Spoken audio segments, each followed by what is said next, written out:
সিলেটের ঐতিহ্যবাহী হজরত শাহজালাল রহমতুল্লাহ আলাইহি ও হজরত শাহপুরান রহমতুল্লাহ আলাইহি এর মাজারের আয় ব্যয় ব্যবস্থাপনায় স্বচ্ছতা ও জবাবদিহিতা নিশ্চিত করার লক্ষ্যে দান বাক্সে তালা দেওয়া হয়। শুক্রবার 12 জুন সিলেট জেলা প্রশাসনের উদ্যোগে এই তালা দেওয়ার কার্যক্রম সম্পন্ন হয়।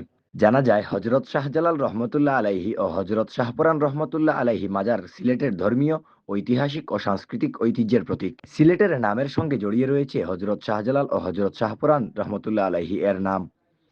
প্রতিদিন দেশের বিভিন্ন প্রান্ত থেকে দেশি বিদেশি পর্যটক ও হাজার হাজার ভক্ত ও দর্শনার্থীরা মাজারে আসেন। তারা নগদ অর্থের পাশাপাশি স্বর্ণালংকার, গবাদি পশু, খাদ্য সামগ্রী ও বিভিন্ন মূল্যবান জিনিসপত্র দান করেন। প্রতিদিনই লাখ লাখ টাকার দান জমা পড়ে এসব মাজারে। তবে সেই অর্থ কিভাবে পরিচালিত হয়, কোথায় কত টাকা ব্যয় হয় কিংবা মোট আয় কত টাকা, এসব বিষয়ে কখনোই জনসম্মুখে বিস্তারিত তথ্য প্রকাশ করা হয়নি। ফলে দীর্ঘদিন ধরেই মাজারের আয় ব্যয় নিয়ে জনমনে নানা প্রশ্ন ও কৌতূহল ছিল। তাই এই দুই মাজারের আয় ব্যয় ব্যবস্থাপনায় স্বচ্ছতা ও জবাবদিহিতা নিশ্চিত করার লক্ষ্যে উদ্যোগ নেয় সিলেট জেলা প্রশাসন। এর আগে শুক্রবার 12 জুন বেলা 1:30টার দিকে হজরত শাহজালাল রহমতুল্লাহ আলাইহি মাজার পরিদর্শনে যান সিলেটের জেলা প্রশাসক ও জেলা ম্যাজিস্ট্রেট মোহাম্মদ সারওয়ার আলম।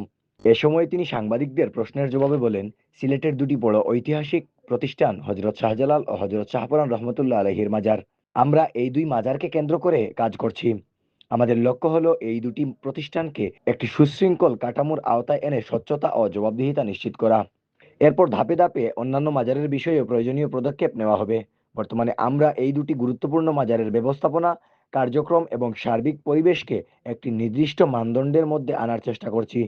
পরবর্তী সময়ে পর্যায়ক্রমে অন্যান্য বিষয় এবং প্রতিষ্ঠান সম্পর্কেও সিদ্ধান্ত নেওয়া হবে।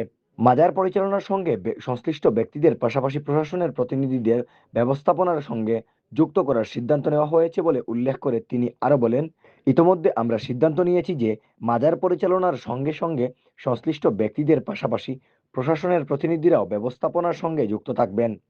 প্রতিদিন কত টাকা আয় হচ্ছে, কোথায় ব্যয় হচ্ছে এবং আর্থিক লেনদেনের সকল তথ্য যথাযথভাবে রেকর্ড ও সংরক্ষণ করা হবে। শাহজালাল মাজার ও শাহপুরান মাজারের সার্বিক কার্যক্রমের ওপর সরকারের নিয়মিত নজরদারি ও তদারকি অব্যাহত থাকবে। 1 মাসের আয় ব্যয়ের হিসাব নিরীক্ষার জন্য ওয়াকফ এস্টেটকে দান বাক্সে তালা দিতে বলা হয়েছে বলে নিশ্চিত করেন শাহজালাল রহমতুল্লাহ আলাইহি মাজারের মুতাওয়াল্লি ফতেহুল্লাহ আমান। তিনি বলেন, প্রশাসন কেন হঠাৎ করে এমন সিদ্ধান্ত নিয়েছে সে বিষয়ে তারা স্পষ্ট ধারণা পাননি। সবাই অংশগ্রহণের জন্য পর্যাপ্ত সময় দেওয়া হয়নি। আমাদের কথাও শুনতে রাজি নন জেলা প্রশাসক। আমরা এটা কিভাবে পেলাম এটাও শুনতে রাজি নন তিনি।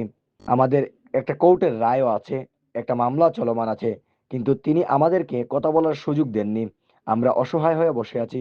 তিনি আরো বলেন, আমাদের হিসাবপত্র রয়েছে, তবে সেগুলো উপস্থাপনের জন্য পর্যাপ্ত প্রস্তুতির সুযোগ পাইনি।